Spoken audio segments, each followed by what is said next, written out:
Hello everyone, so welcome to our YouTube channel that is chemistry Sarathi. जनाब स्वागत है आप सभी का हमारे इस वीडियो में। तो आज हम बात करने वाले हैं इलेक्ट्रोकेमिस्ट्री के पीवाईक्यूज की, जो कि जनवरी अटेम्प्ट 2024 में पूछे गए थे। राइट, आप सभी को पता होना चाहिए कि हम 2022, 2023 एंड 2024 के प्रीवियस ईयर क्वेश्चन करने वाले हैं चैप्टर वाइज स्ट्रक्चर्ड फॉर्मेट में। जनाब चैनल को अभी इसी वक्त सब्सक्राइब कर लेना है ताकि ऐसा क्वालिटी कंटेंट आपसे आगे भी मिस ना होने पाए। राइट, और आगे आने वाले वक्त में हम revision series, top PYQs and साथ ही फार्मूला मैराथन भी लेकर आने वाले हैं। तो जनाब इस चैनल को सब्सक्राइब करना तो मस्ट हो जाता है। राइट, सही बात है। एंड यस, डिस्क्रिप्शन में जाइए, दी हुई पीडीएफ को डाउनलोड करिए, उसको प्रिंट निकलवाइए, देन अकेले बैठकर टाइम बाउंड मैनर में सभी क्वेश्चन सॉल्व करिए, तब आकर के हमारे इस वीडियो सॉल्यूशन को देखिए, आपको बहुत ज्यादा फायदा होने वाला है। सही है। एंड यस, यहाँ पर साइड में देखिए इंस्टा आईडी की लिंक है, अगर आप चाहें तो फॉलो कर सकते हैं, टेक्स्ट मैसेज कर सकते हैं, कुछ जानना है, कुछ पूछना है, कुछ बताना है तो यस जनाब, यहाँ से आप उससे जुड़ सकते हैं। ठीक है, बहुत सारी बातें हो गई हैं, फिलहाल के लिए हम इस वीडियो को शुरू करते हैं। क्वेश्चन नंबर 1 ध्यान से करेंगे। फर्स्ट फेब शिफ्ट 1 में पूछा गया था। जनाब ये क्वेश्चन बेहद ही, आई रिपीट, बहुत ही ज्यादा आसान है। राइट, चलिए, the potential for the given half cell, यहाँ पर आपसे हाफ सेल की पोटेंशियल पूछी गई है एंड ये आपको सेल दे दिया गया है 2H प्लस 2 इलेक्ट्रॉन। तो यहाँ पर अगर आप लिखना चाहें तो लिख सकते हैं 2H प्लस 2 इलेक्ट्रॉन गेन करके क्या कन्वर्ट हो रहा है, H2 में कन्वर्ट हो रहा है। जनाब ई सेल पूछा गया है ना, ई सेल इक्वल टू क्या होता है, ई नॉट सेल होता है minus 2.303 RT divide by NF होता है ना। तो यहाँ पर आपको इसकी F की वैल्यू दी गई है 0.06, तो आप यहाँ पर 0.06 लिखेंगे, नीचे N लिखेंगे। लॉग कंसंट्रेशन ऊपर किसकी होती है, प्रोडक्ट की, तो प्रोडक्ट में क्या है H2। चलिए साथ ही में लिख लेते हैं, बार बार लिखने का कोई मतलब बनेगा नहीं। H2, तो यहाँ पर H2 के लिए क्या दिया हुआ है, PH2। राइट, प्रेशर लिखना है आपको। ओके, अब इलेक्ट्रॉन का तो कोई मतलब बनता नहीं है, यहाँ पर 2H प्लस यानी कि H प्लस की कंसंट्रेशन आप लिखेंगे और उस पर स्क्वायर कर देंगे, क्योंकि जनाब स्टोइचियोमेट्रिक कोफिशिएंट क्या है, 2 है। आसान है ना, ये सब तो कुछ आप कर चुके हैं। यस, ई सेल आपसे पूछा गया है and E naught cell, hydrogen का क्या होता है बताइए जनाब, क्या होता है, 0 होता है ना, standard reduction potential. Great, 0.06, n की वैल्यू जनाब क्या है, 2 है। ओके, एन की वैल्यू 2 है। लॉग PH2 क्या दिया हुआ है, 2 ATM दिया हुआ है, तो जनाब 2 ही लिखने वाले हैं हम। H प्लस की कंसंट्रेशन 1 मोलर है, 1 का स्क्वायर ऑब्वियसली 1 ही होने वाला है, तो लॉग 2 की वैल्यू आपको दी हुई है, दैट इज 0.3। दी है ना, सब कुछ दिया हुआ है, आपको सिर्फ पुट करना है एंड सॉल्व करते चले जाना है। तो क्या आ जाएगा यहाँ पर, माइनस 0.03, 2 से डिवाइड करने के बाद, और लॉग 2 की वैल्यू क्या है, 0.3। अब क्या आप इसको सॉल्व नहीं कर पाएंगे, कर लेंगे ना, 9 3 3 9 यानी कि 0.09 आने वाला है, माइनस आगे लग जाएगा। अब इसको आप 9 × 10⁻²2 लिख सकते हैं, ये निगेटिव साइन तो रहेगा ही। निगेटिव यहाँ पर आपको लिखा हुआ है, 10⁻² लिखा हुआ है, तो आपको सिर्फ और सिर्फ यहाँ पर 9 लिखना था। बताइए, इस क्वेश्चन को भी आप क्रैक नहीं कर पाएंगे क्या? तो जो आपने वहम बिठा रखा है ना कि इलेक्ट्रोकेमिस्ट्री के क्वेश्चन टफ ही होते हैं, टफ नहीं होते हैं, इस सेशन में भी आपको दिखाएंगे हम कि 4 से 5 क्वेश्चन बहुत ही आसान थे, टू द पॉइंट से फॉर्मूला बेस्ड हैं, एंड डेफिनेटली आप उसको 1 मिनट के अंदर भी क्रैक कर सकते हैं। जनाब सिर्फ टफ क्वेश्चन नहीं, आसान क्वेश्चन भी आते हैं इलेक्ट्रोकेमिस्ट्री के, एंड उन्हीं को ढूंढकर क्रैक करना है। तो इलेक्ट्रोकेमिस्ट्री की छोड़ने की गलती बिल्कुल भी मत करिएगा। सही है। चलिए क्वेश्चन नंबर 2 को पढ़ते हैं। फर्स्ट फेब शिफ्ट 2 में पूछा गया था, the amount of electricity in coulomb required for the oxidation of 1 mole of H2O to O2। तो यहाँ पर इसको थोड़ा जनाब रफ कर लेंगे हम, और सोचिए आप इस क्वेश्चन को कैसे कर सकते हैं। H2O को जनाब क्या करना है, ऑक्सीडाइज करना है, एंड ऑक्सीडाइज करके H2O किस में जाएगा, H प्लस में जाएगा ना। चलिए अभी दिखाते हैं आपको कैसे ऑक्सीडेशन होने वाला है, इसको थोड़ा सा रफ कर लिया जाएगा। And yes, here we are. ठीक है जनाब, लिखते हैं रिएक्शन, बट आपको ध्यान रखना है कि 1 मोल बोला गया है। चलिए पहले लिख देते हैं H2O ऑक्सीडाइज होकर कहाँ जाएगा, H प्लस में जाने वाला है, H2O से H प्लस चला जाएगा और साथ में जनाब O2 बनने वाला है। क्लियर है ना, ऐसा ही तो होगा। यस, अब रिएक्शन को बैलेंस करते हैं। देखिए O2 है तो यहाँ पर हमें 2 से मल्टीप्लाई करना पड़ेगा, 2 से मल्टीप्लाई कर दिया आपने, जैसे ही आपने 2 से मल्टीप्लाई किया तो यहाँ पर 4 हाइड्रोजन हो गए, तो यहाँ पर आपको 4H प्लस लिखना पड़ेगा। यहाँ पर जनाब कोई चार्ज नहीं है, बट यहाँ पर 4H प्लस है, यानी कि आपको यहाँ पर 4 इलेक्ट्रॉन का एडिशन, नहीं इस तरफ नहीं, उस तरफ करना पड़ेगा ना। यस यस यस, उस तरफ करना पड़ेगा जनाब। यहाँ पर आपको 4 इलेक्ट्रॉन का भी एडिशन करना पड़ेगा, क्योंकि यहाँ पर 4 पॉजिटिव है तो 4 निगेटिव भी होना चाहिए कैंसिल आउट करने के लिए। क्लियर है। यस, बट आपसे पूछा गया है 1 मोल ऑफ H2O, दिखाई दे रहा है ना, 1 मोल ऑफ H2O आपसे पूछा गया है, बट आपने किसका निकाल लिया है, आपने बैलेंस करते करते 2 मोल का निकाल दिया है। तो इसको 1/2 से मल्टीप्लाई करना पड़ेगा। जब आप 1/2 से मल्टीप्लाई करेंगे तो H2O यहाँ पर बचेगा, यहाँ पर 2H प्लस बचने वाला है, यहाँ पर क्या हो जाएगा, हाफ O2, और जनाब यहाँ पर 2 इलेक्ट्रॉन्स। क्लियर है। तो इस पर्टिकुलर रिएक्शन पर आपको फार्मूले का यूज करना है। तो जनाब फार्मूला कौन सा लगेगा, देखिए अमाउंट ऑफ इलेक्ट्रिसिटी या डिपॉजिट जैसा कुछ भी होता है ना, मास डिपॉजिट, अमाउंट ऑफ इलेक्ट्रिसिटी, ऐसा वैसा कुछ आपको दिखाई दे रहा है, इस फॉर्मूले को रिकॉल करिएगा, W equal to Z into Q. बोलिए हाँ कि ना, रिकॉल कर लेंगे, यस। जेड क्या होता है, equivalent weight divided by F. अब क्यू क्या होता है, अमाउंट ऑफ इलेक्ट्रिसिटी पूछा गया ना, तो चलिए इसको ओपन कर लेंगे, IT amount of electricity in coulomb. Okay, in coulomb पूछ गया, यानी कि आपको क्यू का क्यू ही रखना है, क्यू यानी कि चार्ज ही आपसे पूछा गया है। ग्रेट, हमने ध्यान नहीं दिया, यहाँ पर भी कूलाम लिखा हुआ है। ओके, तो क्यू का क्यू ही रखेंगे। अगर हमें करंट पूछी जाती है एम्पियर में, तो हम क्यू को ओपन कर लेते हैं, I इंटू टी कर देते। बोलिए हाँ कि ना, ये फार्मूला आपने फिजिक्स में पढ़ा है, बिल्कुल पढ़ा है, बिल्कुल पढ़ा है। अब जनाब इक्विवेलेंट वेट को भी हम अलग कर लेते हैं, क्या, नंबर ऑफ मोल्स अपॉन, देखिए सॉरी मॉलिक्यूलर वेट होता है, नंबर ऑफ मोल्स बोल दिया हमने, molecular weight upon n factor बोल दें, या फिर हम नंबर ऑफ इलेक्ट्रॉन्स बोल दें। चलिए एन फैक्टर लिखने वाले हैं हम यहाँ पर, n factor into F into Q. W तो रहने ही वाला है, सही है, तो सब कुछ मिल चुका है। तो जनाब हम चलिए पुट करते हैं वैल्यूज को, राइट। तो पूछा गया हमसे क्यू, तो चलिए पहले थोड़ा सा इसको अरेंज कर लेते हैं, क्यू को एक साइड ले आते हैं ना, क्यू पूछा गया है हमसे, तो क्यू यहाँ पर रहेगा, यानी कि वेट इंटू एन फैक्टर हो जाएगा, weight W into n factor into Faraday F, right. और नीचे क्या हो जाएगा, मॉलिक्यूलर वेट। कुछ नजर आ रहा है क्या आपको, देखिए यहाँ पर ध्यान से देखेंगे, क्यू लिखेंगे, कुछ नजर आ रहा है तो बड़ी अच्छी बात है। वेट अपॉन मॉलिक्यूलर वेट भैया क्या होता है, बोलिए बोलिए क्या होता है, weight upon molecular weight, moles होता है ना, यस आपको मोल्स लिखे हुए हैं, तो वेट अपॉन मॉलिक्यूलर वेट को आप 1 लिख देंगे, मोल्स ना। एन फैक्टर जनाब यानी कि नंबर ऑफ इलेक्ट्रॉन्स एक्सचेंज, यानी कि 2 इलेक्ट्रॉन यहाँ पर एक्सचेंज हुए हैं, तो यहाँ पर 2 इलेक्ट्रॉन हमको लिखना पड़ेगा। और क्या था, एफ की वैल्यू दी हुई है क्या, यस एफ की वैल्यू नहीं दी हुई है, तो फिर भी आपको पता होना चाहिए 96500 कूलाम, सही है। तो इसको आप मल्टीप्लाई, देखिए कुछ तो छूट रहा होगा हमसे, एफ देखिए 10 टू द पावर 5 में पूछा गया है, अच्छी बात है, 10 टू द पावर 5 में पूछा गया है, तो 2 इसको मल्टीप्लाई करेंगे तो 0 0 2 पंचे 10, 1 2 6 18, 1 सॉरी 2 6 12, 1 13, 18 1 19, 193000। तो आप इसको क्या कर सकते हैं, 1.93 इंटू 10 टू द पावर 5 लिख सकते हैं, बोलिए हाँ कि ना, लिख सकते हैं ना। एंड 1.93 को हम राउंड ऑफ करके 2 लिख देंगे। तो बताइए जनाब ये क्वेश्चन में ऐसा क्या था जो आप नहीं कर पाएंगे, क्वेश्चन यानी कि answer number, sorry question number 2 का आंसर क्या है, 2।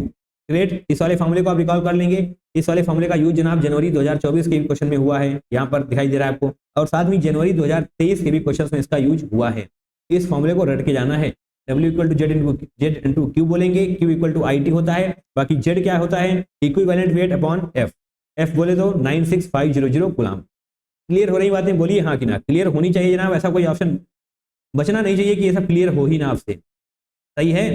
तो चलिए अब हम क्वेश्चन नंबर 3 को भी करने वाले हैं। Question number 3 first Feb shift 2 में पूछा गया था, consider the following redox reaction, ये रही redox reaction, the standard reduction potential are given below. तो आपको स्टैंडर्ड रिडक्शन पोटेंशियल दे दिए गए हैं। If the equilibrium constant of the above reaction is given as K equilibrium, okay, तो 10 to the power x, यानी कि आपसे इक्विलिब्रियम कांस्टेंट पूछा गया है। तो जनाब इसी तरीके का क्वेश्चन, बिल्कुल सेम क्वेश्चन सेम कॉन्सेप्ट पर पूछा गया था अप्रैल 2023 में। तो पीवाईक्यूज रिपीट होते हैं जनाब, मार्क कर लीजिए इस लाइन को, पीवाईक्यूज रिपीट होते हैं तो प्रैक्टिस करनी है हमको। चलिए अब आपको यह समझना है कि इक्विलिब्रियम कांस्टेंट आप कहां से लेकर आते हैं, ऐसा कौन सा फॉर्मूला है जो इक्विलिब्रियम कांस्टेंट को लेकर आता है। तो क्या आपने केमिकल इक्विलिब्रियम पढ़ लिया है, पढ़ लिया होगा। Delta G naught equal to क्या होता है जनाब, 2.3032 RT लॉग के इक्विलिब्रियम, पढ़ा है ना, बिल्कुल पढ़ा होना चाहिए। अब डेल्टा जी नॉट की क्या जरूरत है यहाँ पर, डेल्टा जी नॉट तो यहाँ कहीं पर है भी नहीं। तो डेल्टा जी नॉट का एक और फॉर्मूला आपने पढ़ा होगा, किसमें, इलेक्ट्रोकेमिस्ट्री में। क्या पढ़ा है, delta G naught equal to -NFE naught cell, याद आया, आना चाहिए आना चाहिए। यानी कि डेल्टा जी नॉट तो इन दोनों को इक्वेट कर सकते हैं ना, बोलिए कर सकते हैं, बिल्कुल कर सकते हैं जनाब, बिल्कुल कर सकते हैं। तो कैसे करेंगे हम, देखिए ध्यान से देखना है हमको, -NFE नॉट सेल एचडी रखेंगे, और क्या है 2.3032 RT लॉग के इक्विलिब्रियम। तो आपको यहाँ पर के इक्विलिब्रियम तक पहुंचना है, ठीक है, -NFE नॉट सेल, क्लियर है, ओके। चलिए ई नॉट आपको दिया हुआ है, ई नॉट दिया हुआ है दोनों का, यानी कि आपको ई नॉट सेल के लिए क्या करना पड़ेगा, यहाँ पर देखेंगे E naught cathode minus E naught anode. Mastery हासिल हो चुकी होगी इन सारी चीजों पर अगर आपने 2023 की पीवाईक्यू प्रैक्टिस कर रखे हैं पहले से ही। करने हैं ना? यस करने हैं। E naught cathode minus E naught anode. Cathode क्या होता है? जहां पर रिडक्शन हो रहा हो। एनोड क्या होता है? जहां पर ऑक्सीडेशन हो रहा हो। जो मैं बोलने वाला हूं उसको बहुत ही ध्यान से लिख लेना है। एनोड पर ऑक्सीडेशन भले ही होता हो बट लिखेंगे हम रिडक्शन पोटेंशियल ही। क्या बोला मैंने? एनोड पर ऑक्सीडेशन भले ही होता हो बट इस फॉर्मूले में हमें सिर्फ और सिर्फ रिडक्शन पोटेंशियल ही लिखना होता है। क्लियर हो रही बातें? होनी चाहिए जनाब, होनी पड़ेगी clear. Okay, minus n F E naught cell. तो आपसे देखिए आंसर किसमें पूछा गया है? के इक्विलिब्रियम। Okay okay okay. जनाब यहाँ पर एन एफ को इस तरफ ले जाएं तो दिक्कत तो नहीं होगी, बिल्कुल नहीं होगी। और ई नॉट सेल को हम E naught cathode minus E naught anode करने वाले हैं। राइट, अब ये माइनस को थोड़ा बाहर ही रखने वाले हैं हम। ठीक है, माइनस को यहाँ पर रोक लेते हैं। एन एफ नीचे जाने वाला है 2.3032 आर टी एन एफ आ गया नीचे। लॉग के इक्विलिब्रियम। तो जनाब कुछ कुछ बनता नजर आ रहा है क्या आपको? बताइए, आ रहा होगा। 2.3032 आर टी एफ को हम क्या लिख सकते हैं? 0.06 लिख सकते हैं। यहाँ पर बताया गया कि नहीं? नहीं बताया गया है, पर फिर भी आपको पता होना चाहिए कि इसको हम 0.06 लिख सकते हैं इलेक्ट्रोकेमिस्ट्री में। ये तो आपने सीख ही लिया होगा। ग्रेट। यहाँ पर माइनस तो रहे, माइनस को आप यहाँ पे भेज दें तो ज़्यादा बेहतर रहने वाला है। सही है, चलिए माइनस को यहाँ से हटाकर इस तरह भेज देते हैं क्योंकि यहाँ पर हमें दिक्कत करेगा ये। ओके, तो माइनस को हमने यहाँ पर भेज दिया। क्लियर है? Yes. E naught cathode minus E से लिख दिया हमने। ओहो, गलती जनाब, गलती हो गई हमसे। ई नॉट एनोड लिखना चाहिए हमको यहाँ पर। E naught anode. Clear? Okay, E naught cathode यानी कि रिडक्शन कहाँ पर हो रहा है जनाब? बताइए यहाँ पर रिडक्शन कहाँ पर हो रहा है? क्योंकि रिडक्शन वाली रिएक्शन को तुम लिखेंगे MnO4 निगेटिव। यहाँ पर Mn +7 में था तो +7 से +2 में आया है, यानी कि इसका क्या हुआ?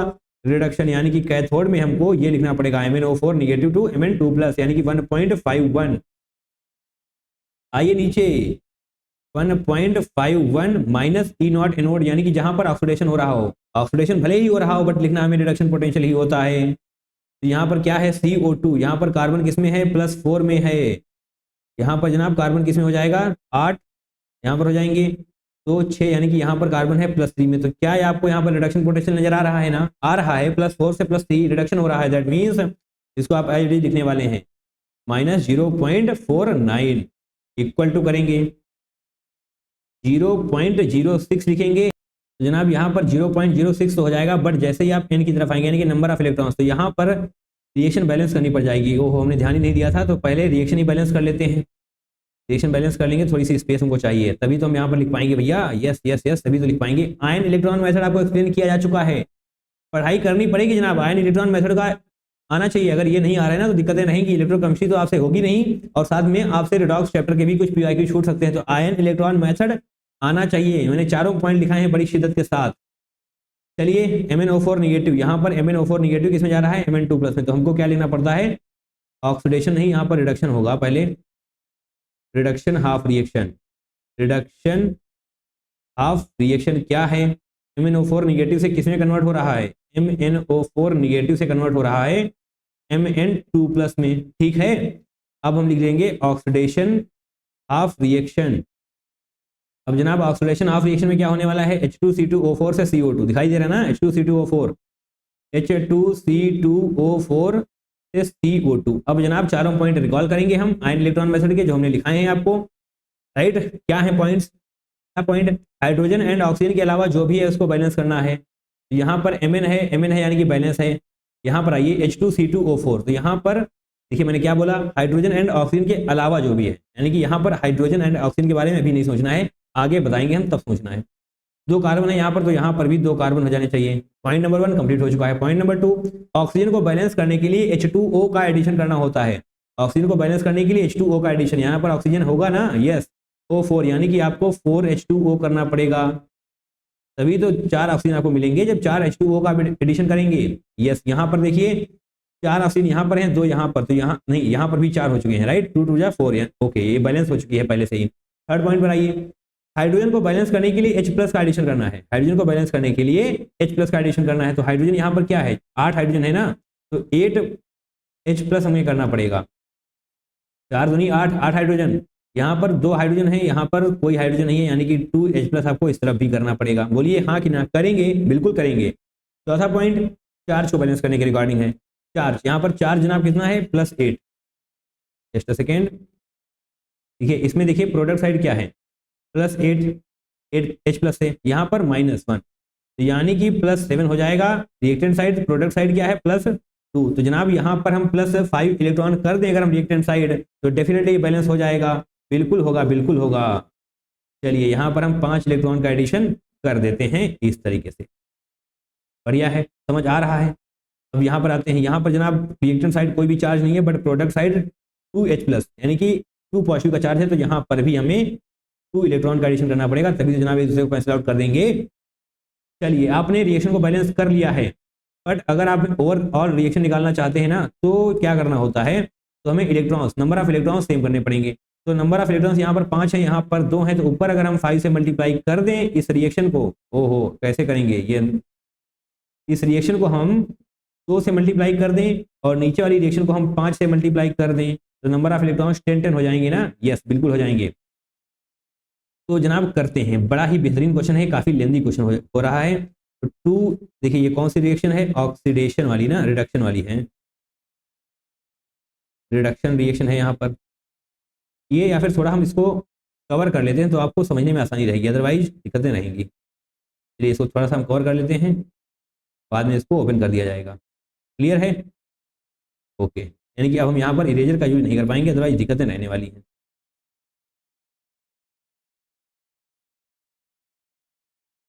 ओके, तो यहाँ पर जनाब रिडक्शन रिएक्शन हम लिखने वाले हैं मल्टीप्लाई करने के बाद, 2 से मल्टीप्लाई करना है आपको, तो 2MnO4 निगेटिव होगा, +16H प्लस हो जाएगा, +10 इलेक्ट्रॉन। कोई दिक्कत, इसको जब आप यहाँ से मल्टीप्लाई करेंगे तो यही सब आने वाला है, इक्वल टू करेंगे 2Mn2 प्लस हो जाएगा, +8H2O हो जाने वाला है। बोलिए हाँ कि ना, होगा ना, बिल्कुल होगा।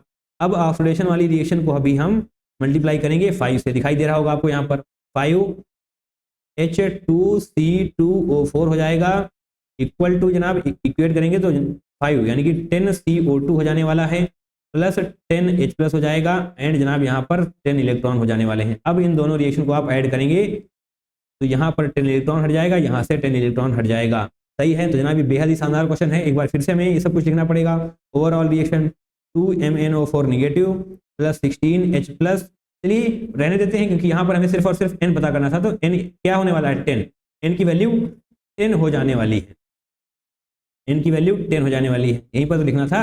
अब क्या है, अब जनाब हम भूल भी गए हैं, क्या लिखना था हमको, लॉग के इक्विलिब्रियम, यहाँ पर लॉग के इक्विलिब्रियम आपको सॉल्व करना है। देखिए कर सकते हैं जनाब, इसको थोड़ा सा पहले हम लाइन खींच देते हैं कि इसके नीचे आपको नहीं जाना।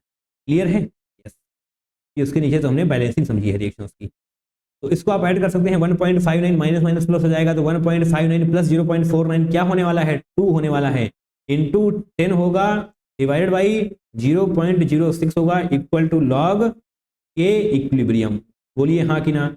यहाँ से पॉइंट आएंगे तो ऊपर 2 जीरो बढ़ने वाले हैं, तो जनाब 2000 डिवाइड बाई 6 क्या होता है, 2000 डिवाइड बाई 6, यानी कि 2 से देखिए 3 जाएगा, तो 1000 डिवाइड बाई 3 क्या होता है, 333.3, राइट, 333.3।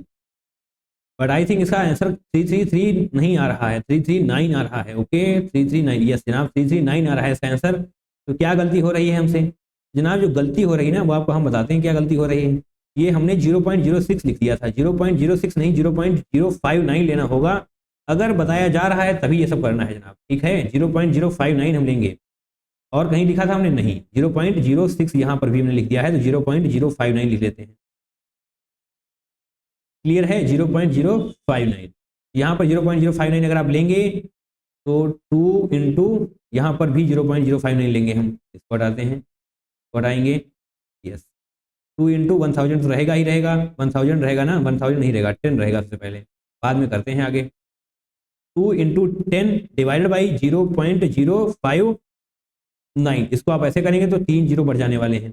अब 20,000 डिवाइड बाई 59 करना पड़ेगा आपको, 20,000 डिवाइड बाई 9 करना, मतलब लॉग के इक्विलिब्रियम आपको यहीं पर हम लिख देते हैं।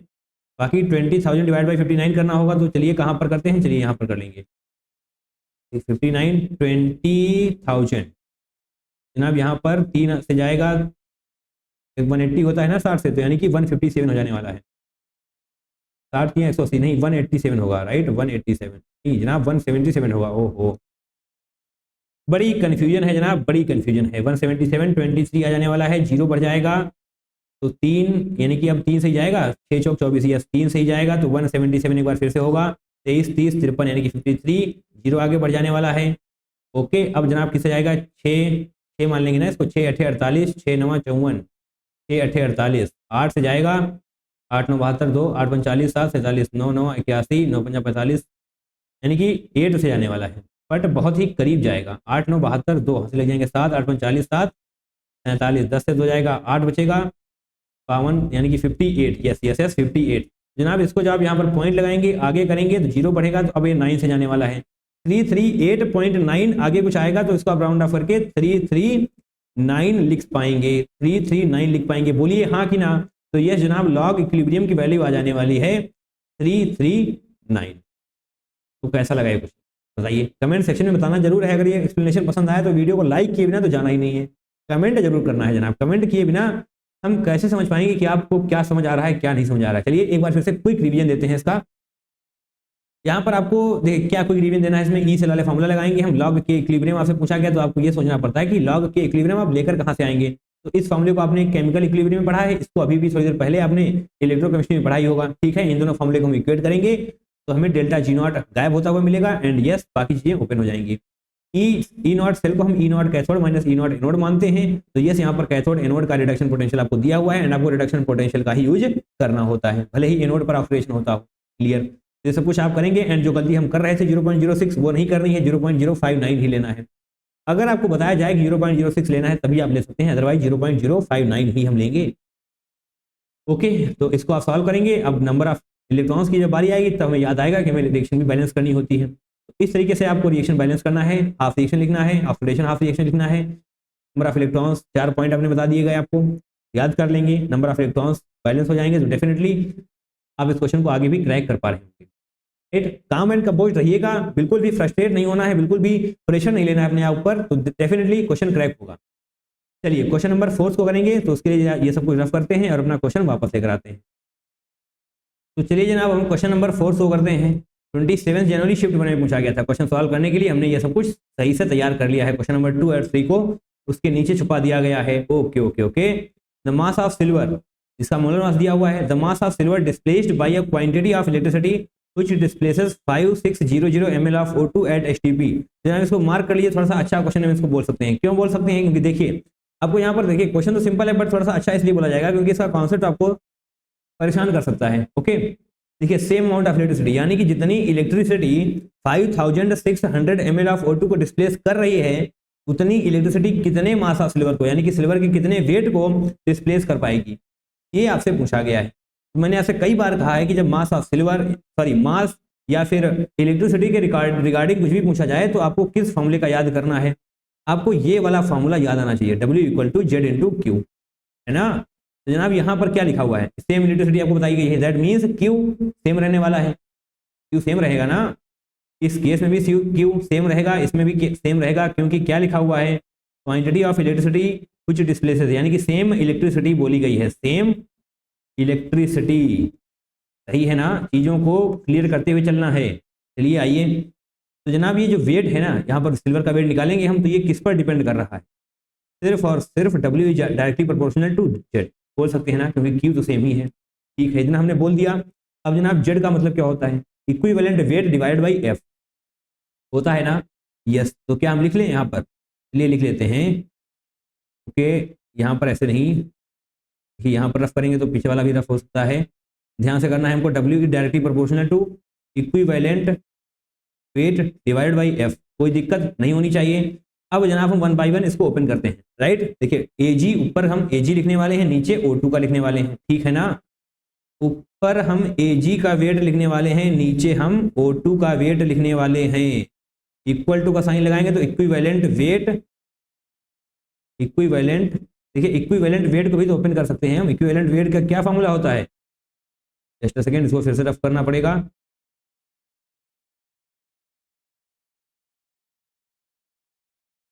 इक्विवेलेंट वेट का फॉर्मूला होता है molecular weight divided by n factor, पता है ना।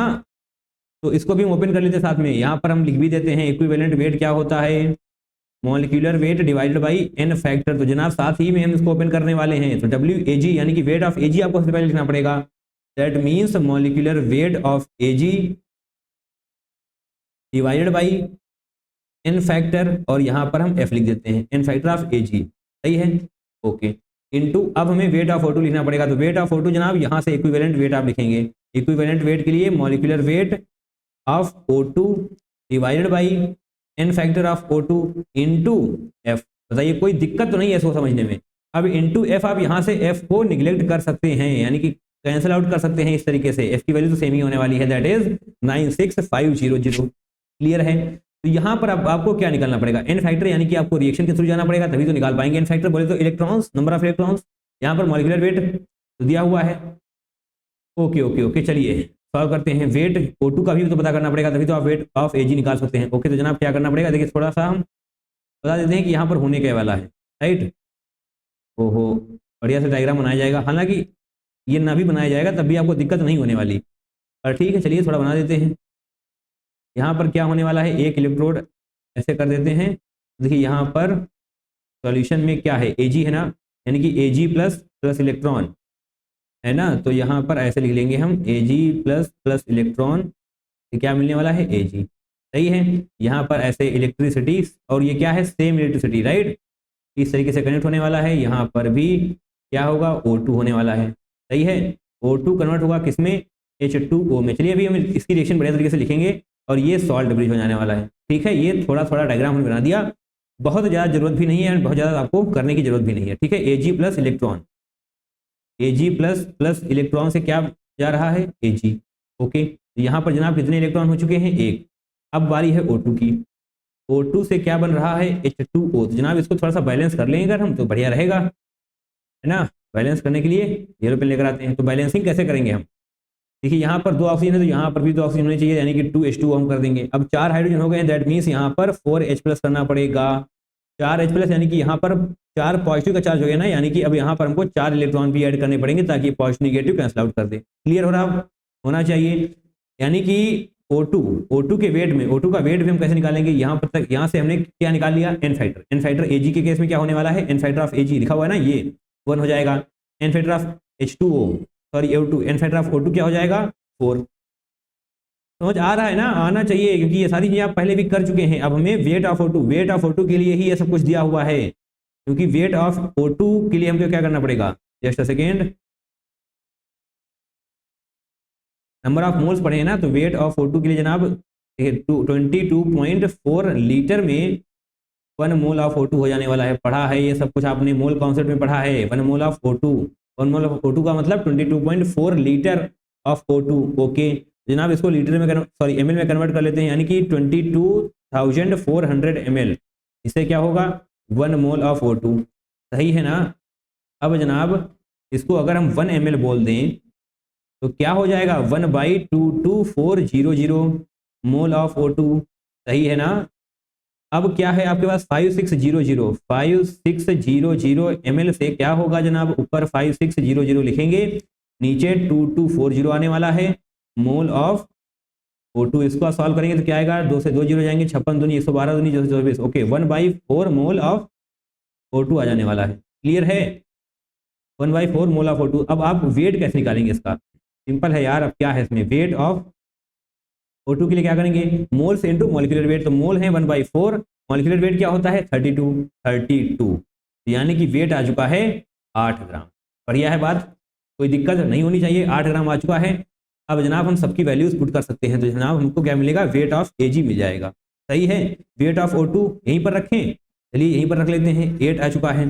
मॉलिक्यूलर वेट ऑफ AG दिया हुआ है, क्या है 108 n फैक्टर ऑफ AG यहाँ से आप निकाल सकते हैं। एक इलेक्ट्रॉन दिखाई दे रहा है ना, रिएक्शन बैलेंस है, अगर रिएक्शन बैलेंस है तो कोई दिक्कत नहीं होनी चाहिए, ओके। एक इलेक्ट्रॉन यानी कि n फैक्टर ऑफ AG 1 आ जाएगा। n फैक्टर ऑफ O2 4 आने वाला है, दिखाई दे रहा होना चाहिए आपको यहाँ पर, 4 divide by molecular weight of O2 that is 32। बोलिए समस्या तो नहीं है, बिल्कुल नहीं होनी चाहिए समस्या जनाब। यहाँ पर 8 चौके 32, 4 से 4 चला जाएगा, that means weight of AG क्या जाने वाला है, 108। दिक्कत तो नहीं है ना, 108 ग्राम हम आगे लिख लेंगे और यहाँ पर भी आपको 108 ही लिखना पड़ेगा। तो बोलिए हाँ कि ना। क्वेश्चन कैसा लगा ये आपको बताना जरूर है। क्वेश्चन बहुत टफ नहीं है, बट यस थोड़ा सा लेंदी है, एंड हो सकता है आप अगर काम एंड कंपोज ना रहें तो इस क्वेश्चन को क्रैक ना कर पाए, बट क्रैक करना पड़ेगा जनाब। 1 मिनट के अंदर या 2 मिनट के अंदर इस क्वेश्चन को क्रैक करना पड़ेगा। इसमें कुछ भी ऐसा टफ नहीं है जो आप नहीं कर सकते, क्योंकि जनाब लाइन से साफ साफ समझ में आ रहा है कि सेम इलेक्ट्रिसिटी है बोले तो इस फॉर्मूले का यूज आपको करना पड़ेगा। बोलिए हाँ कि ना।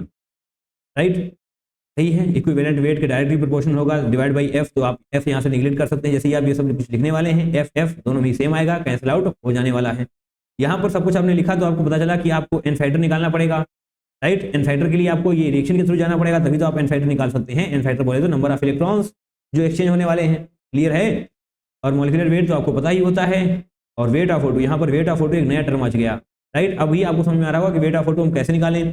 तो उसके लिए आपको ये सब कुछ दिया हुआ था, उसके बाद आप मोल्स निकालेंगे, मोल्स को मॉलिक्यूलर वेट से मल्टीप्लाई करेंगे तो वेट मिल जाएगा। सारी वैल्यूज को यहाँ पर पुट करिए, बहुत ही आसान कैलकुलेशन है जनाब। निश्चित तौर पर इस क्वेश्चन को आप क्रैक करके आगे बढ़ा जाए, डेफिनेटली बढ़ेंगे। क्वेश्चन नंबर 5 करने वाले हैं अब। 27 जनवरी शिफ्ट 2 में पूछा गया था, which of the following statements is not correct. देखिए इन चीजों को अंडरलाइन लेना करके रखना होता है। Which of the following statements is not correct about rusting of iron. Okay जनाब, रस्टिंग ऑफ आयरन, लोहे में जंग लगने के अकॉर्डिंग यहाँ पर 4 स्टेटमेंट दिए हुए हैं। आपको बताना है कि इसमें से ऐसा कौन सा स्टेटमेंट है जो सही नहीं है। Coating of iron surface by tin prevents rusting, बिल्कुल सही बात है जनाब, बिल्कुल बिल्कुल सही है। Even if the tin coating is field of, नहीं नहीं नहीं, ये गलत हो गया जनाब। Even if the tin coating is field of नहीं, यानी कि यही वाला स्टेटमेंट आपका सही हो जाएगा। देखिए ये बात तो सही है कि कॉटन कोटिंग ऑफ आयरन, जब हम आयरन पर टिन की कोटिंग कर देते हैं तो जंग नहीं लगती है, बट जैसे ही टिन बाहर हो जाती है, टिन फील्ड ऑफ ना, यानी कि टिन अलग हो गई, तो जनाब रस्टिंग और भी ज्यादा तेजी से होने लगती है। राइट, और भी ज्यादा तेजी से होने लगती है, नॉर्मल कंडीशन से तेज होने लगती है, समझना पड़ेगा आपको। राइट, 2, 3, 4 ऑब्वियसली ये स्टेटमेंट सही होंगे, तभी तो ये सब कुछ लिखा हुआ है। तो चलिए थोड़ा सा हम यहाँ पर रफ कर लेते हैं ताकि थोड़ा आपको एक्सप्लेन भी कर दिया जाए।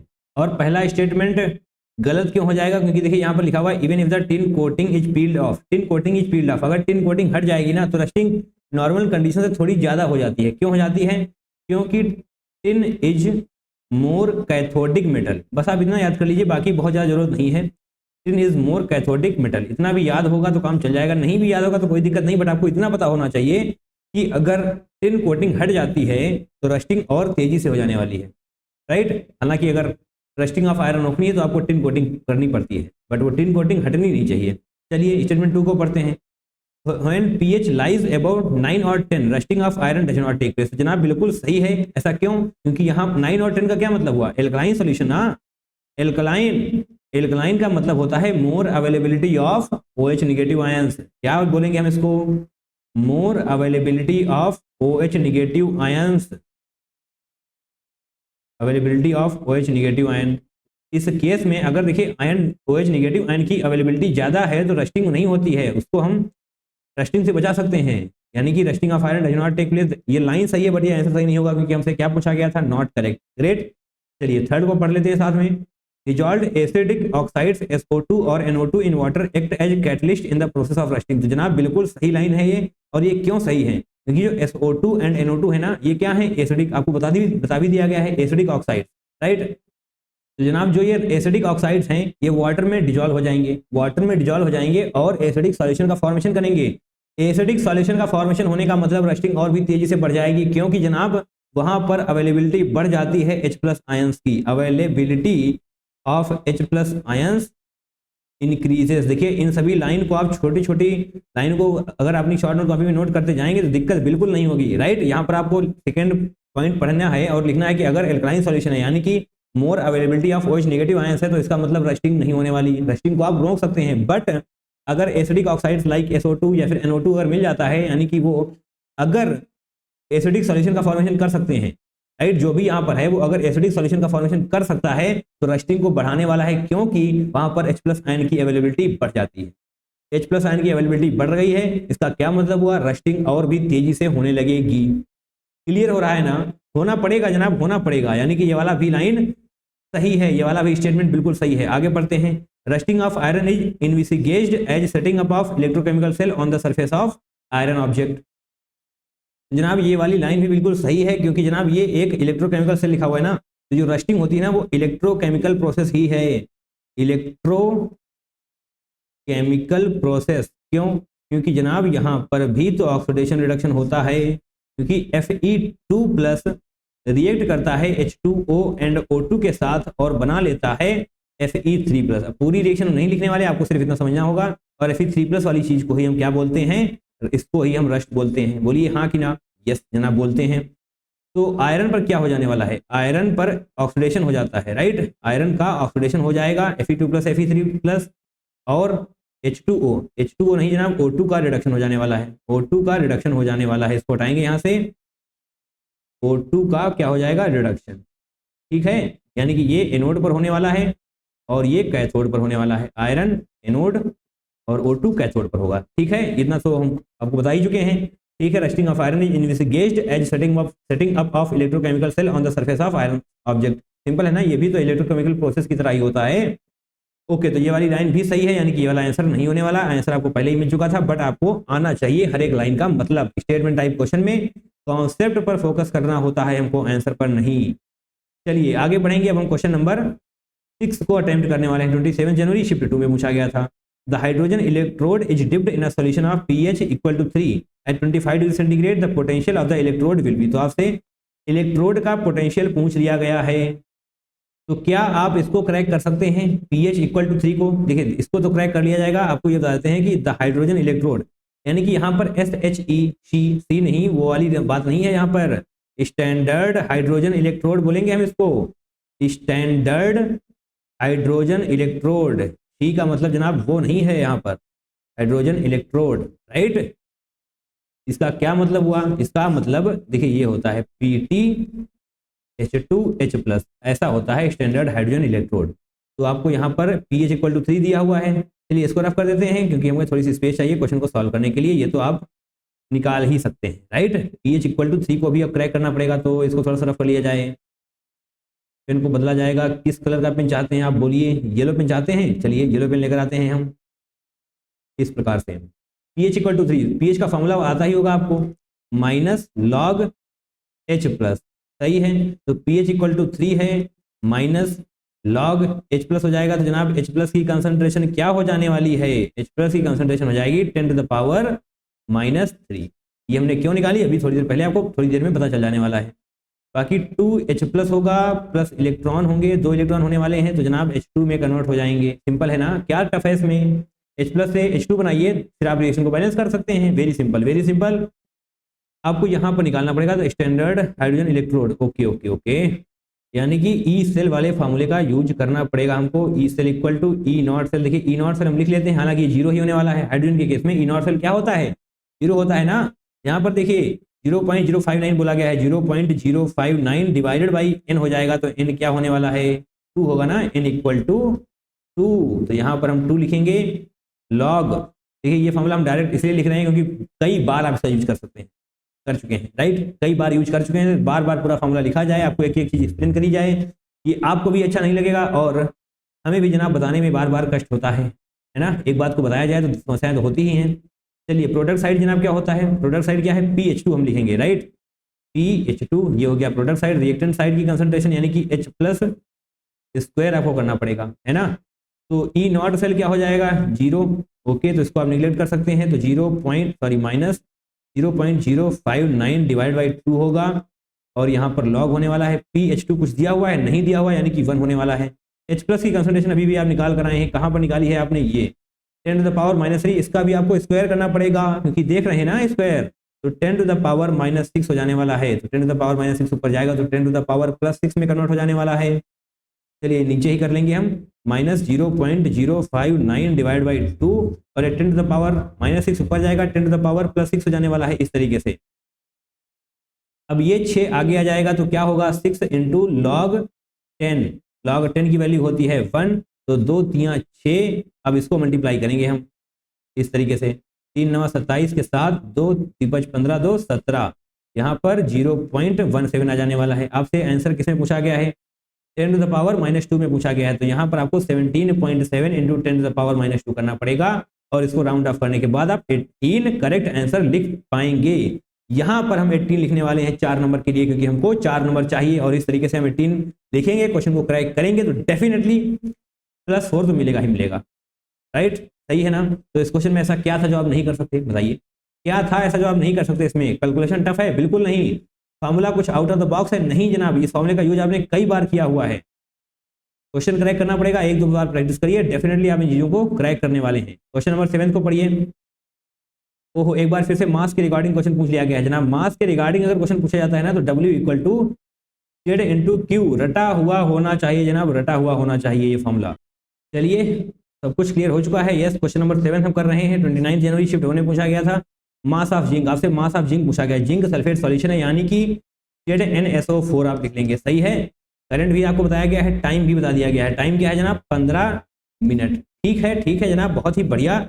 निश्चित तौर पर हम इस क्वेश्चन को क्रैक करने वाले हैं। Z = क्या होने वाला है जनाब? सॉरी, Z नहीं, मास, यानी कि W = Z × Q। अब Q को भी ओपन करना पड़ेगा क्योंकि हमको I और T दोनों दिया हुआ है। यस जनाब, यस। आपको W वेट पूछा गया तो ठीक है, तो यहीं पर रखेंगे। Z क्या होता है? Equivalent weight divided by F, equivalent weight divided by F। Q को हम ओपन करने वाले हैं I × T में, ठीक है। अब इक्विवेलेंट वेट क्या होता है? Molecular wait divided by n factor into F into I into T। अब आपको देखना है कि आपके पास क्या क्या है और क्या हमको चाहिए। देखिए, W तो हमको निकालना ही है, ठीक है, उसको हम छोड़ सकते हैं। I हमको दिया हुआ है, T हमको दिया हुआ है। मॉलिक्यूलर वेट किसका? जिंक का। चलिए, वो तो हम कैलकुलेट कर सकते हैं, बट n फैक्टर हमें चाहिए, n फैक्टर हमको चाहिए। ओके, तो n फैक्टर के लिए आपको रिएक्शन लिखनी पड़ेगी। क्या रिएक्शन लिखनी पड़ेगी? देखिए क्या है, जिंक सल्फेट सॉल्यूशन, यानी कि ZnSO4 था आपके पास, तो ये टूटेगा, किसमें टूटेगा? Zn2+ एंड SO4 2 नेगेटिव में ब्रेक होगा या नहीं होगा? बिल्कुल होगा यार, बिल्कुल होगा। अब ये Zn2+ 2 इलेक्ट्रॉन को गेन करेगा और Zn यानी कि जिंक का फॉर्मेशन कर लेने वाला है। बोलिए हाँ कि ना? करेगा ना? यानी कि n फैक्टर आ जाने वाला है 2। कोई दिक्कत नहीं होनी चाहिए, नंबर ऑफ इलेक्ट्रॉन से ही तो हम n फैक्टर बताते हैं। यस जनाब, बिल्कुल सही बात है। तो मॉलिक्यूलर वेट ऑफ जिंक क्या होता है? दिया गया है या नहीं दिया गया है? चलिए, बिल्कुल दिया जाएगा यहाँ पर 65.4, 65.4 ये हो जाने वाला है। n फैक्टर 2 आ चुका है। F की वैल्यू क्या होती है? 96500, याद है ना? फेराडेज कांस्टेंट I यानी कि इसकी 0.015 एम्पियर है ना, तो यस 0.015। टाइम हमको सेकंड में लिखना होता है, बट हमारे पास किसमें है? मिनट में है, यानी कि 15 × 60 करना पड़ेगा हमको, 15 × 60 करना पड़ेगा। क्लियर है? अब इसको जनाब सॉल्व करिए, आपको आपका आंसर मिल जाने वाला है। चलिए जनाब करते हैं सॉल्व। यहाँ पर देखिए क्या है जनाब, यहाँ पर 3 डिजिट के बाद पॉइंट है तो यहाँ पर 1000 हो जाएगा। यहाँ पर 1 डिजिट के बाद पॉइंट है तो इसको हटाएंगे, यहाँ पर भी एक 0 बढ़ जाने वाला है। क्लियर हो रही है बातें? यस। अब थोड़ा सा पेन को बदला जाएगा और यहाँ पर क्या 0 हटा सकते हैं जनाब? 0 तो हम एक ही हटा पाएंगे यहाँ से। ओके, तो बड़ी ही शानदार सी कैलकुलेशन हमको नजर आ रही है। यस, यहाँ पर भी देख लेते हैं क्या है, 10⁻⁻4 है, यानी कि 10⁻⁻4 को आपको बाहर निकालना पड़ जाएगा। ठीक है, बाहर निकालना पड़ेगा। चलिए अभी निकाल लेते हैं।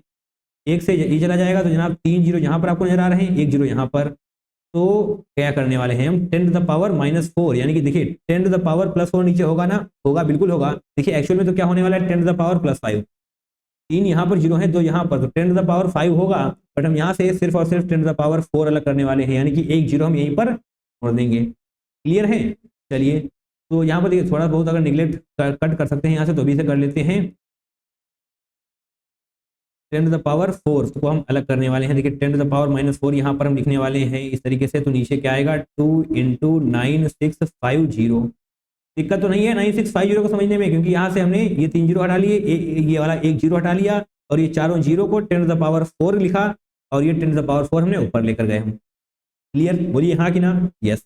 2 × 9650 नीचे लिखा हुआ है, ऊपर जनाब क्या है? 654 × 15 × 15। सही है?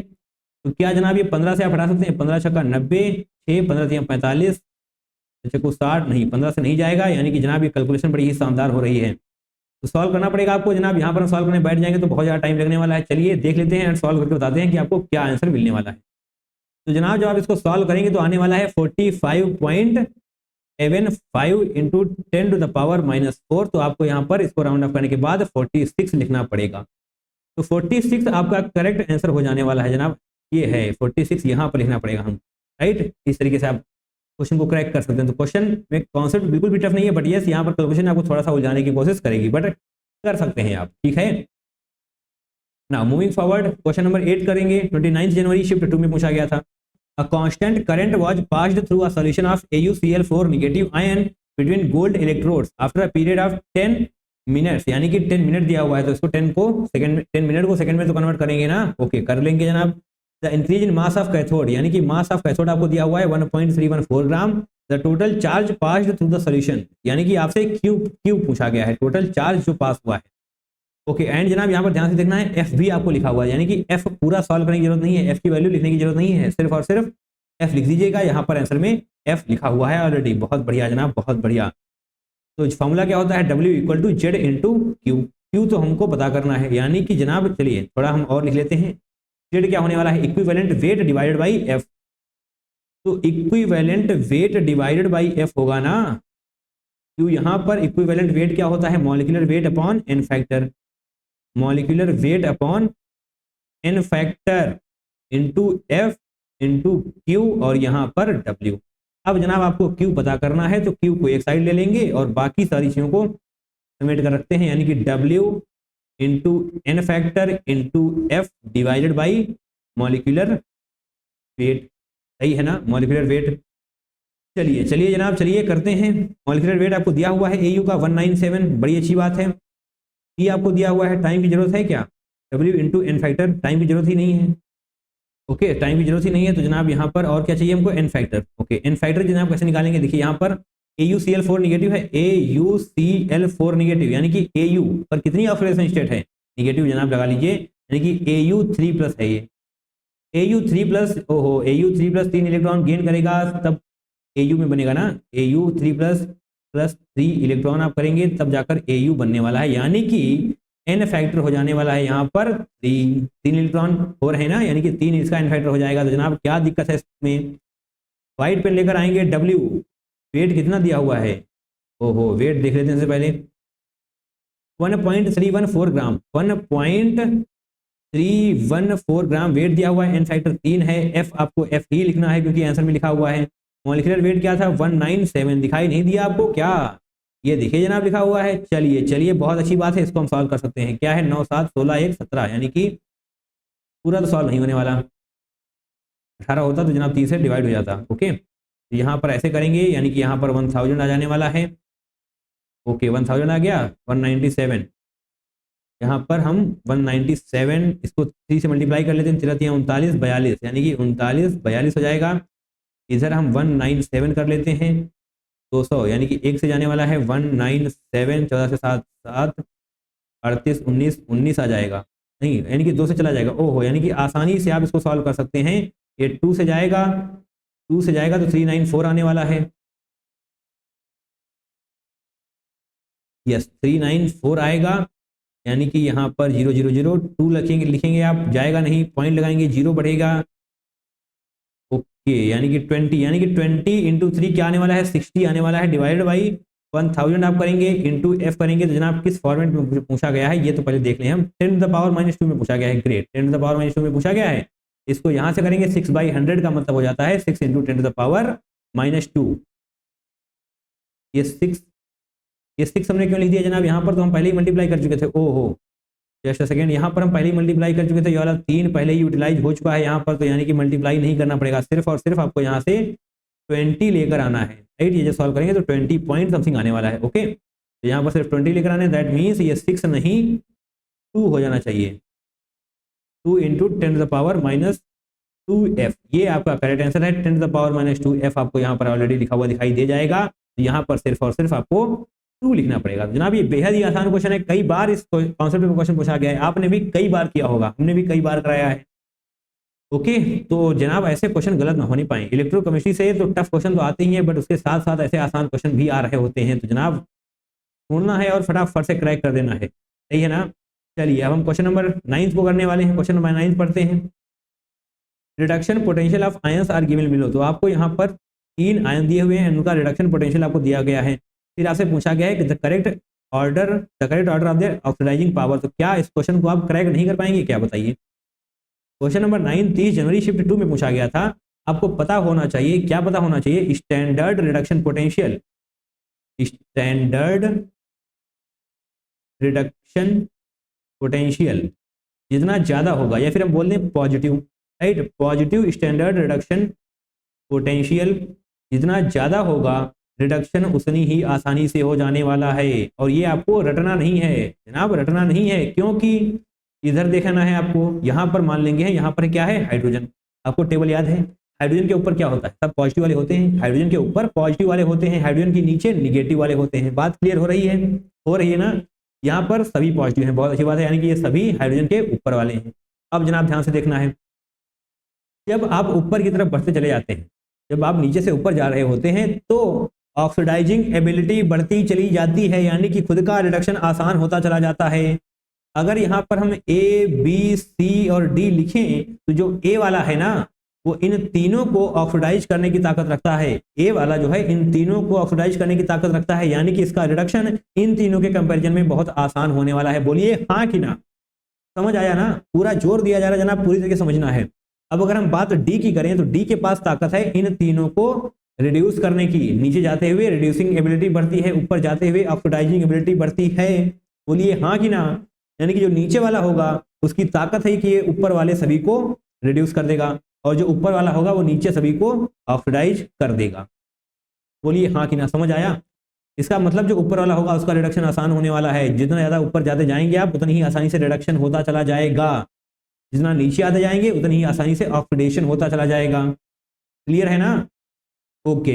यही हमने यहाँ पर लिखा हुआ है, पॉजिटिव स्टैंडर्ड रिडक्शन पोटेंशियल जितना ज्यादा होगा, रिडक्शन उतनी ही आसानी से होने वाला है। तो चलिए, पॉजिटिव रिडक्शन पोटेंशियल किसका ज्यादा है, 1.19, 1.65, 1.74, इसका सबसे ज्यादा है, यानी कि इसका रिडक्शन सबसे ज्यादा होना चाहिए, यानी कि ऑप्शन नंबर 1 एंड 4 नहीं होंगे, बी और 4 निगेटिव होना चाहिए। उसके बाद 1.74 के बाद 1.65, यानी कि ये वाला ऑप्शन बिल्कुल सही हो जाएगा। कोई दिक्कत, बोलिए जनाब, कोई दिक्कत है, नहीं होनी चाहिए। इस तरीके के क्वेश्चन आप कई बार कर चुके हैं। मूविंग फॉरवर्ड, हम आगे बढ़ेंगे। क्वेश्चन नंबर 10 को क्रैक करने वाले हैं। 31 जैन शिफ्ट 1 में पूछा गया था, the metal that are employed in the battery industry, यानी कि बैटरी इंडस्ट्री में कौन कौन से मेटल का यूज करते हैं। तो जनाब बैटरी इंडस्ट्री में हमें 3 मेटल का यूज करना होता है। कौन कौन सा, निकल, कैडमियम और जनाब यानी कि मैग्नीज। सही है ना, निकल, कैडमियम, मैग्नीज। तो आयरन नहीं यूज होता है, मैग्नीज यस, निकल यस, क्रोमियम नहीं, कैडमियम यस।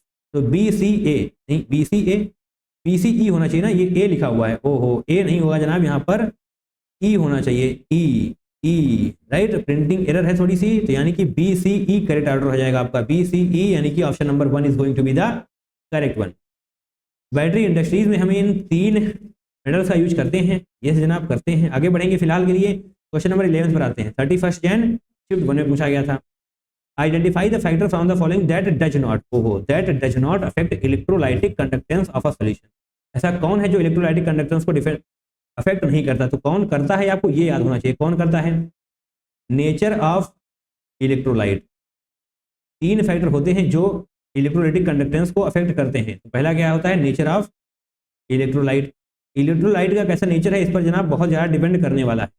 और nature of solvent, nature of solvent. और जनाब तीसरा क्या होता है, concentration of electrolyte, concentration of electrolyte. Electrolyte weak है या स्ट्रांग है, ये इस पर भी तो चीज़ें डिपेंड करती हैं। तो ये 3 फैक्टर ऐसे हैं जिन पर इलेक्ट्रोलाइटिक कंडक्टेंस डिपेंड करती है। क्लियर हो रहा है ना। तो यहाँ पर आपसे पूछा गया डज नॉट, यानी कि ये 3 अगर नहीं है तो देखिए कौन सा होगा, the nature of the electrolyte added, the nature of the electrolyte added, yes उस पर तो डिपेंड करती है, यानी कि आंसर नहीं होने वाला। The nature of the electrode use, नहीं, इलेक्ट्रोड का कोई मतलब नहीं है, यानी कि यही आपका सही आंसर हो जाने वाला है। हम क्रॉस करने वाले थे, नहीं करना है, डज नॉट को ही करेक्ट करना है। ओके, तो ऑप्शन नंबर 2 सही हो जाने वाला है, क्योंकि नेचर ऑफ इलेक्ट्रोड पर इलेक्ट्रोलाइटिक कंडक्टेंस डिपेंड नहीं करती है। ये आपको याद होना चाहिए, छोटे छोटे पॉइंट बेसिक क्लासेस में आप पढ़ते हैं, और बेसिक क्लासेस से जब भी कोई क्वेश्चन उठाया जाता है तो मोस्ट ऑफ द टाइम वो -1 देता है। आपको लगता है कि आप कर लेंगे, बट बेसिक क्लासेस से आता है, यानी कि आप दिक्कत में हैं, दिक्कत में हैं, राइट। इन चीज़ों को आगे करते हुए ही पढ़ना है।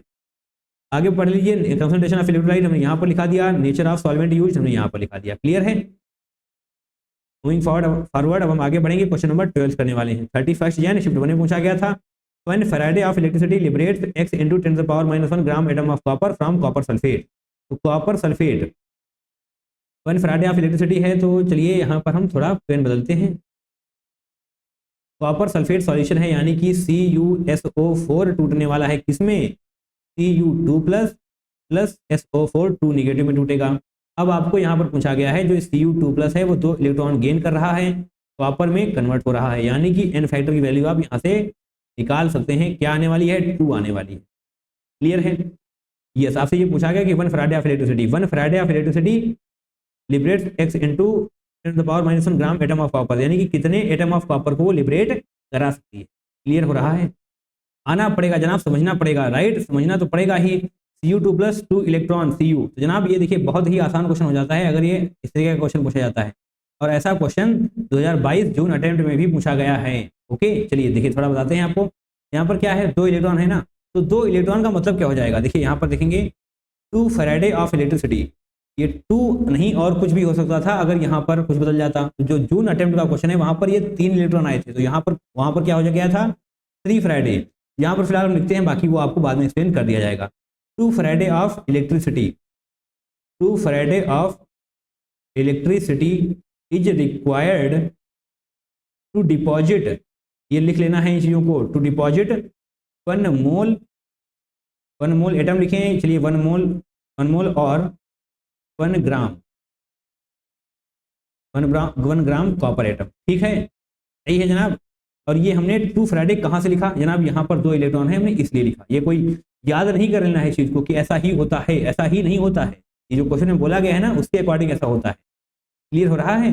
तो अगर 2 फैराडे 1 मोल को डिपॉजिट करते हैं तो 1 फैराडे ऑफ इलेक्ट्रिसिटी 1/2 को डिपॉजिट करेगी ना, 1 फैराडे किसको, 1/2 मोल को डिपॉजिट करेगी। बोलिए हाँ कि ना, आपसे क्या पूछा गया है, 1 ग्राम में पूछा गया है, तो वही बात तो है, यानी कि 1/2 gram copper atom. Okay okay okay, तो 1/2 10⁻⁻1 में लिखना है, यानी कि आप 5 इंटू 10⁻⁻1 भी तो लिख सकते हैं। आपको दिखाई नहीं दिया क्या, अब देगा, बिल्कुल देगा, क्योंकि 1/2 को हम क्या लिख सकते हैं, 10 इंटू, देखिए 10 ऊपर लिख लेंगे और 10⁻⁻1, देखिए ये 10⁻⁻1 एंड 10⁻1, ये क्या लिखा हुआ है, 1 ही तो लिखा हुआ है। ठीक है, बट इसको यहाँ पर 2 लिखेंगे, इसको सॉल्व करेंगे तो 5 इंटू 10⁻�1 आ जाने वाला है, एंड 5 आपको यहाँ पर लिखना पड़ेगा। तो जो क्वेश्चन जून 2022 में आपसे पूछा गया था वहां पर ये 3 इलेक्ट्रॉन आ रहे थे, 3 इलेक्ट्रॉन आ रहे थे का मतलब यहाँ पर हो जाएगा, वहां पर हो जाएगा कि 3 फैराडे ऑफ इलेक्ट्रिसिटी, बट यहाँ पर होगा 2 फैराडे ऑफ इलेक्ट्रिसिटी। इलेक्ट्रॉन पर चीजें डिपेंड कर रही होती हैं। ठीक है, ऐसा क्वेश्चन भी क्रैक कर लेना है, थोड़ा सा नया क्वेश्चन आपको लग सकता है, दिखने में भले ही आपको ये थोड़ा सा आउट ऑफ द बॉक्स लगे, बट ये क्वेश्चन कैसा है, बेहद ही आसान, बहुत आसान बोलेंगे। चलिए क्वेश्चन नंबर 13 को करते हैं, एंड ये हमारे आज के सेशन का लास्ट क्वेश्चन। यहाँ पर थोड़े से कॉन्सेप्ट पर फोकस कर लिया जाएगा अगर, तो कोई भी दिक्कत नहीं होने वाली। क्वेश्चन नंबर 13 31 जैन शिफ्ट 1 में पूछा गया था। The values of conductivity of some material, तो आपको यहाँ पर कंडक्टिविटी बताई गई है। ओके, बताई गई है, ये टेम्परेचर दिया हुआ है, साइमन पर मीटर आर। ओके, तो ये जनाब कंडक्टिविटी इन सभी की दी हुई, आपसे पूछा गया number of conductors among the material. तो ओके ओके ओके, तो यहाँ पर जनाब कुछ चीजें आपको पता होनी चाहिए, कंडक्टर्स में क्या होता है, इंसुलेटर में क्या होता है, एंड सेमीकंडक्टर में क्या होता है। तो कंडक्टर्स की क्या होती है, ध्यान से देखेंगे। देखिए जो हम लिखने वाले हैं वो अगर आपको आता है तो बहुत अच्छी बात है, अगर नहीं आता है तो अभी इसी वक्त पेन उठाइए, शॉर्ट नोट कॉपी में इसको नोट किए बिना तो आप रह ही नहीं सकते, करना पड़ेगा जनाब, करना पड़ेगा। कंडक्टर 8, इसका होता है 10 टू द पावर 0 से 7 तक, राइट, सही है ना, 10 टू द पावर 0 से 7 तक, 0। ओके, ये सही है। अब बात करते हैं सेमी कंडक्टर्स की, सेमी कंडक्टर्स इसके केस में, और यहाँ साथ में लिख लेंगे हम insulators, right, insulators. 10 to the power की वैल्यू पर ध्यान देना है, 10 टू द पावर 0 यहाँ तक आ चुका है, तो यहाँ पर आएगा 10 टू द पावर -2 से लेकर 10 टू द पावर 0 तक। यहाँ पर आने वाला है 10 टू द पावर -18 से लेकर 10 टू द पावर -2 तक। तो देखिए ये कैटेगरीज हैं, इनके अकॉर्डिंग आप कंडक्टर, इंसुलेटर, सेमीकंडक्टर सब कुछ बता सकते हैं। तो आपसे पूछा गया था number of conductors, okay, number of conductors पूछा गया था, चलिए हम सब कुछ बता देंगे, सिर्फ कंडक्टर क्यों बताएंगे भैया। 10 टू द पावर 3 बताइए, 10 टू द पावर 3 किसमें आ रहा है, इसमें आ रहा है ना, यानी कि ये हो जाएगा कंडक्टर। बोलिए हाँ कि ना, कंडक्टर हो चुका है, यस, 10 टू द पावर 3 है। आगे क्या लिखा हुआ है, ध्यान देने की जरूरत भी नहीं है, clear, yes, 10 to the power -16, 10 to the power -16 इसमें आएगा ना, यानी कि ये हो चुका है इंसुलेटर। ये क्या है, यहाँ पर 10 टू द पावर कुछ तो होना चाहिए, और यहाँ पर I think 10 to the power 1 होगा, राइट, 10 टू द पावर 1 होगा। अगर 1 नहीं है तो जो भी हो आप उसके अकॉर्डिंग अरेंज कर सकते हैं, बाकी यहाँ पर 1 ही होगा मेरे हिसाब से। तो अगर 1 होगा तो कंडक्टर होने वाला है, तो उसको हम यहाँ पर सी लिख लेते हैं। 3.91 ये भी कंडक्टर हो जाएगा क्योंकि इसमें ही फॉल करने वाला है। 10 to the power -2 semiconductor, तो यहाँ पर हम इसको एस लिखने वाले हैं, सही है ना। Semiconductor 10 to the power -2 से 10 टू द पावर 0 तक होता है, बोलिए हाँ कि ना। Yes, 10 to the power -7, 10 to the power -7 यहाँ है, तो ये भी इंसुलेटर की कैटेगरी में जाने वाला है। 10 टू द पावर 3, तो 10 टू द पावर 3 इसमें आ गया, तो ये भी हो जाएगा कंडक्टर। यानी कि 1 2 3 4 4, देखिए पहले आंसर देख लेते हैं 4 है कि नहीं। यस जनाब 4 ही है। यानी कि जो यहाँ पर कंफ्यूजन थी 1.2 इंटू 10 टू द पावर में, तो ये ऑब्वियसली 0 से 7 के बीच में ही होने वाली है, राइट। हमने यहाँ पर 1 माना क्योंकि हमें ऐसा लग रहा है शायद 1 ही यहाँ पर था, हमने लिखा हुआ है ना। ओके, तो 1 2 3 4 यानी कि यहाँ पर 4 ऐसे हैं जो कंडक्टर हैं। बाकी ये आपको याद होना चाहिए, ये रटा हुआ होना चाहिए, शॉर्ट कॉपी में लिखा हुआ होना चाहिए। ऐसा क्वेश्चन अगर दोबारा आता है तो गलत हो जनाब, राइट, ये आपकी रिस्पॉन्सिबिलिटी बन जाती है। चलिए, आपने 13 क्वेश्चन हमारे साथ बैठकर प्रैक्टिस किए, यहाँ पर आंसर की का हम स्वागत करेंगे। इलेक्ट्रोकेमिस्ट्री जून 2024 के पीवाईक्यूज आप कंप्लीट कर चुके हैं, राइट। इस तरीके से लगे रहिए, काफी ज्यादा फायदा आपको होने वाला है जनाब। पहले तो हमको हम थैंक यू बोल दें, thank you so much from the bottom of the heart. आपने हमारे साथ बैठकर 13 क्वेश्चन प्रैक्टिस किए पूरी शिद्दत के साथ, इसके लिए आप सभी का बहुत बहुत धन्यवाद। और भी पीवाईक्यूज की प्रैक्टिस करनी है जनाब, यहाँ पर देखिए प्लेलिस्ट पर क्लिक करिए, इलेक्ट्रोकेमिस्ट्री के और भी पीवाईक्यूज आपका इंतजार कर रहे हैं जनाब। जाइए क्रैक करना शुरू करिए। इलेक्ट्रोकेमिस्ट्री को छोड़ने की गलती बिल्कुल नहीं करनी है। कुछ आसान क्वेश्चन आते हैं, अभी भी थोड़ी देर पहले आपने देखे हैं, क्लियर हो रहा है। चलिए, तो आज के लिए बस इतना ही रखते हैं। That's all for today. मिलते हैं किसी दूसरे वीडियो में। Till then take care, tata, bye bye and I love you all.